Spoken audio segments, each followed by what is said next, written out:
Olá, hoje pela manhã eu estava lendo uma matéria de um desses grandes jornais que dizia, né, que falava sobre a decepção de algumas pessoas em relação ao coletivo, né, ao perceberem que grande parte da população de sua cidade ou do seu bairro, até pelas notícias mesmo, grande parte dessa população não estava respeitando o distanciamento, nem se aglomerando em praias, bares e até festas, né? Como se não houvesse uma pandemia, como se fosse possível cancelar esse real que tanto incomoda e que tanto restringe a todos. É como se fosse ao modo das redes, né, possível cancelar mesmo regras fundamentais ou questões que estão acontecendo e que não tem muito o que se fazer.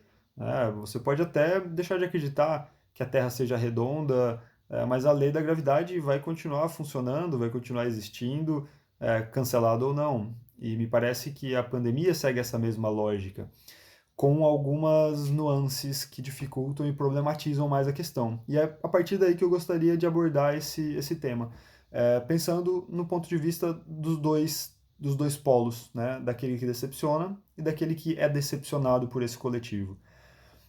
Tendo em vista que não dá para garantir que vai haver uma relação entre os sujeitos. O que há na base da relação é o desentendido.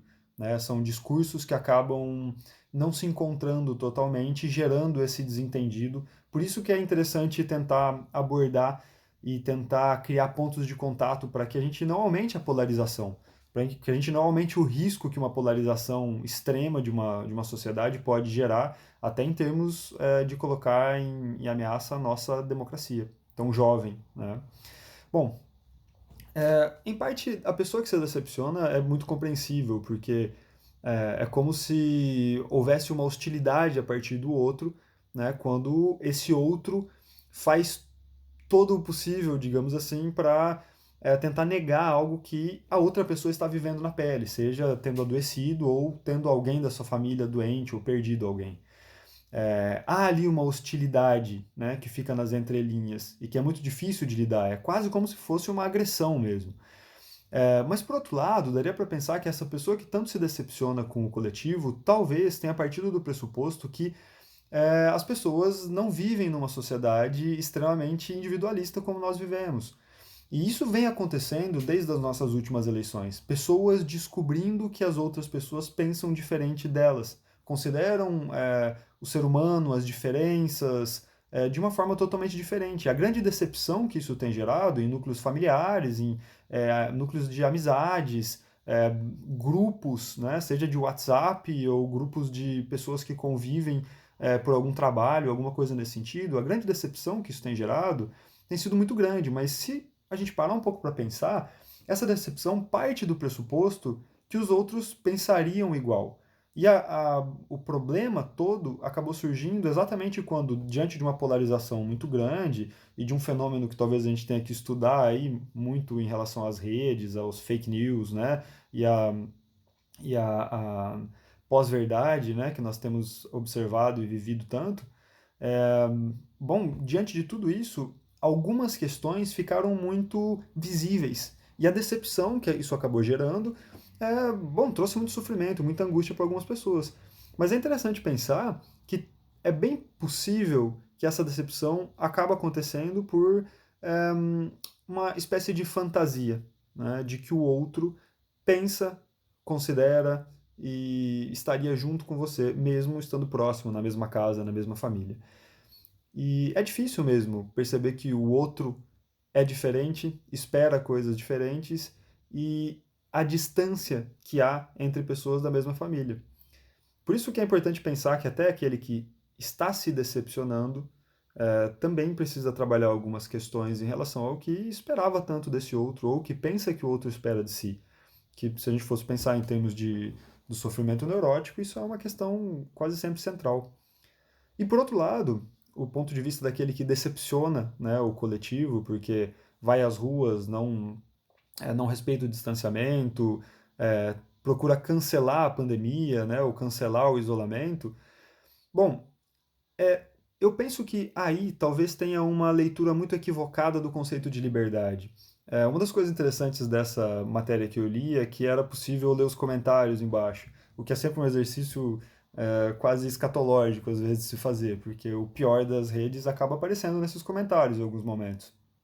Mas, além das pessoas se solidarizando com o sofrimento dessas que se mostravam decepcionadas com o coletivo, havia muitas pessoas também que faziam o contrário, diziam que estavam tendo sua liberdade tolhida, né, que estavam tendo a sua liberdade né, restringida por conta de demandas do Estado e que isso não era justo.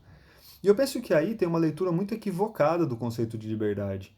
Porque mesmo em qualquer sociedade que pense né, em uma liberdade maior para os sujeitos, essa liberdade também é fantasiosa, ela também é ilusória. Não é uma liberdade total, é uma liberdade que ela termina exatamente quando você começa a prejudicar o outro. Então, bom, não dá para ter a liberdade de fazer qualquer coisa, porque existem leis, existem regras, né? Você não pode prejudicar o outro. E quando a gente pensa numa pandemia, né, ou em um problema de saúde público, sim, algumas liberdades de ir e vir vão precisar ser restringidas por alguns momentos, por mais complicado e difícil e chato que isso seja. Então, esse conceito de liberdade, que me parece muito próprio de uma leitura atual que existe, que é pouco problematizada das questões, pouco sem uma leitura crítica das questões, ela acaba fazendo com que os sujeitos se comportem, e até governantes, e até chefes de Estado, e não estou nem falando só aqui do Brasil, não, de vários lugares, né? Se comportem como se essa liberdade fosse a liberdade de se fazer o que quiser.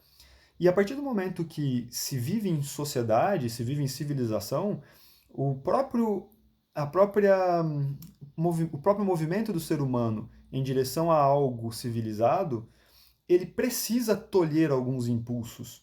Não se pode fazer tudo o que se pensa, que se deseja. Né? Isso leva à barbárie e não à civilização.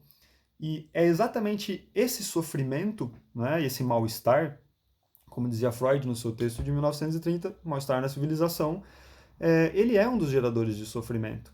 Mas, bom, se a gente pretende viver em sociedade, é um sofrimento, de certa forma, necessário. Né? Um sofrimento no sentido de um mal-estar mesmo. Né? Não dá para fazer tudo o que se deseja. E mesmo que se fizesse tudo o que se deseja, também haveria sofrimento. Então aí em si já há uma fantasia também. Então me parece que aquele que decepciona também acaba tendo uma leitura muito pobre da situação. E muito ao espelho dos dias de hoje, que são leituras de conceitos muito rasas, é, e até utilizadas por alguns aspectos políticos, né? E eu digo isso, acho que nos dois campos, né? Uma leitura rasa de alguns conceitos que faz com que as pessoas se comportem e sejam muito mais manobráveis em termos de ideologia mesmo.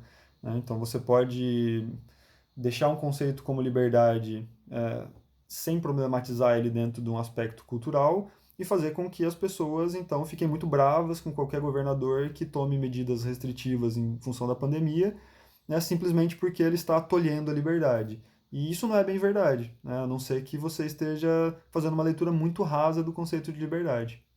Bom, então era isso. Gostaria de levantar esses dois pontos. Percebo que as pessoas têm sofrido bastante com isso nos dois lados da história. E, bom, voltar a dizer que fiquem em casa, se for possível, aqueles que podem e aqueles que não podem, né, que contem com a ajuda desse coletivo, pelo menos para poder discutir e pensar melhor essas questões, porque quanto mais polarizados e quanto menos tentativa, pelo menos, de chegar a algum tipo de diálogo, quanto menos isso houver, mais distantes a gente se encontra de uma democracia real. É isso. Espero ter contribuído. Qualquer questão é só enviar no privado. Até mais.